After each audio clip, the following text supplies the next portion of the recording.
Hello నమస్తే, నేను మీ Mamata. Welcome to movie treat.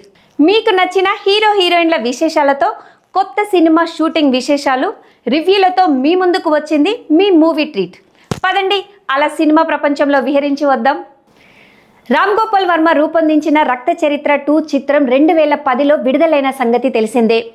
Vivek Oberoi, సూర్య, రాధికా ఆప్టే, ప్రియమణి ప్రధాన పాత్రధారులుగా నటించిన ఈ చిత్రం అప్పట్లో ఒక చక్కటి ప్రేక్షక ఆదరణతో ఒక ఘన విజయం సాధించింది. దాదాపు 16 ఏళ్ల తర్వాత ఈ చిత్రాన్ని రిలీజ్ చేసేందుకు సన్నాహాలు చేస్తున్నారు. ఆగస్టు 1న ఈ చిత్రం థియేటర్లోకి రిలీజ్ కానుంది. Shraddha Kapoor pan India star Prabhas సరసన blockbuster action thriller Saaho చిత్రంతో తెలుగు ప్రేక్షకులకు పరిచయమైన శ్రద్ధా కపూర్ తన అందం, అభినయంతో దక్షిణాది ప్రేక్షకులను సైతం ఎంతగానో ఆకట్టుకుంది. సౌత్ లో కూడా భారీ ఫ్యాన్ బేస్ ను సొంతం చేసుకుంది. ప్రస్తుతం బాలీవుడ్ లో వరుస విజయాలతో దూసుకుపోతున్న ఈ భామ అటు వెండి తెరపైనే కాకుండా ఇటు సోషల్ మీడియా ప్రపంచంలోనూ తిరుగులేని రాణిగా మారుతుంది. ఇన్స్టాగ్రామ్ లో ఆమెకు ఏకంగా 9.3 కోట్ల మిలియన్లకు పైగా ఫాలోవర్లు ఉన్నారు. ఇంతటి భారీగా ఫాలోవర్స్ ఉన్న కారణంగా డిజిటల్ ప్రమోషన్ ద్వారా అత్యధికంగా ఆర్జిస్తున్న భారతీయ హీరోయిన్లలో శ్రద్ధా కపూర్ నంబర్ 1 స్థానానికి చేరుకుంది.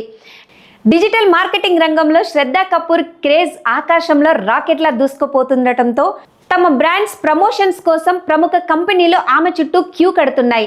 ఇన్స్టాగ్రామ్ ఖాతాలో కేవలం ఒక బ్రాండెడ్ పోస్ట్ లేదా ఒక ప్రమోషన్ రీల్ చేసినందుకు శ్రద్ధా కపూర్ ఏకంగా 1 కోటి నుంచి 1.5 కోట్ల వరకు వసూలు చేస్తున్నట్లు ట్రేడ్ వర్గాల నుంచి సమాచారం. ఆమె అడిగినంత ఇచ్చేందుకు బహుళజాతి కంపెనీలు సైతం వెనుకాడటం లేదు. కొంతకాలంగా తెలుగు సినిమాలు ఇండియన్ బాక్సాఫీస్ వద్ద ఎలాంటి రికార్డులు నమోదు చేస్తున్నాయో చెప్పాల్సిన పని లేదు. ఒక సినిమాకు మించి మరో చిత్రం భారీగా వసూళ్లతో కాకపుట్టిస్తుంది.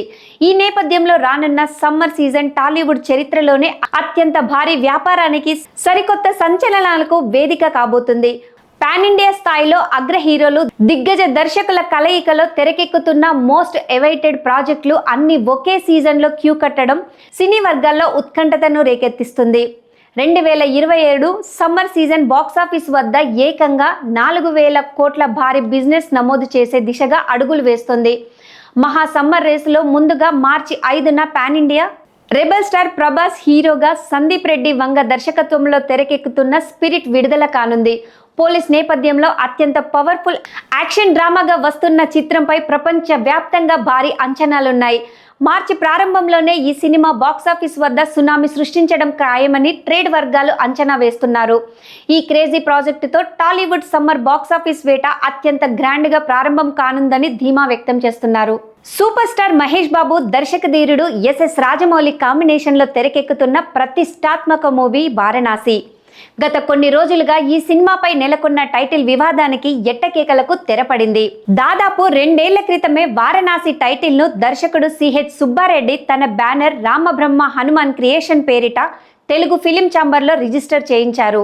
అనంతరం గడువు పూర్తయ్యే లోపే ఈ రిజిస్ట్రేషన్ ను పునరుద్ధరించారు. దీంతో ఆ టైటిల్ పై పూర్తి హక్కులు ఆయనకే కొనసాగాయి. ఇదే సమయంలో రాజమౌళి, మహేష్ సినిమా కోసం వారణాసి పేరును ఖరారు చేయడంతో ఈ వివాదం మొదలైంది. చర్చల అనంతరం దర్శకుడు సుబ్బారెడ్డి ఎలాంటి ప్రతిఫలం ఆశించకుండా వారణాసి టైటిల్ ను నిర్మాత కేఎల్ నారాయణకు బదిలీ చేయడానికి అంగీకరించారు. టైటిల్ బదిలీకి సంబంధించిన అధికారిక లేఖను నిర్మాత మండలికి సమర్పించారు. దీంతో మూవీ మేకర్స్ ఊపిరి పీల్చుకుంది. ఇక ఆ సినిమా అదే పేరుతో ఎలాంటి న్యాయపరమైన ఇబ్బందులు లేకుండా విడుదల కానుంది. అనేక అడ్డంకులు, వాయిదాల తరువాత విజయ్ చివరి చిత్రం జననాయగన్ ఎట్టకేకలకు గురువారం జూలై 23వ తారీఖున థియేటర్లోకి వచ్చింది. హెచ్ వినోద్ దర్శకత్వం వహించిన ఈ చిత్రానికి తొలి రోజే ప్రేక్షకుల విమర్శల నుంచి సానుకూల స్పందనలు లభించాయి. బాక్సాఫీస్ వద్ద మంచి విజయాన్ని సాధించింది. ఈ సినిమాకు తొలి రోజు చెప్పుకోదగిన వసూళ్లు వచ్చాయి. కానీ టాప్ 5 బిగ్ ఓపెనింగ్ చిత్రాల జాబితాలో మాత్రం జననాయగన్ కు చోటు దక్కించుకోలేకపోయింది. విజయ్ గత హిట్ అయిన గోట్ మూవీకి ప్రపంచవ్యాప్తంగా 99.39 కోట్లు మరియు లియో ప్రపంచవ్యాప్తంగా 142.03 కోట్లు చిత్రాల మొదటి రోజున వసూళ్ల కంటే జననాయగన్ వెనకబడింది. జననాయగన్ చిత్రం భారతదేశంలో 13,067 షోలలో 41 కోట్ల నిరకరణ వసూలు సాధించింది. గ్రాస్ చూస్తే 48.27 కోట్లు. తొలి రోజు వసూళ్లలో తమిళ వెర్షన్ కీలక పాత్ర పోషించింది.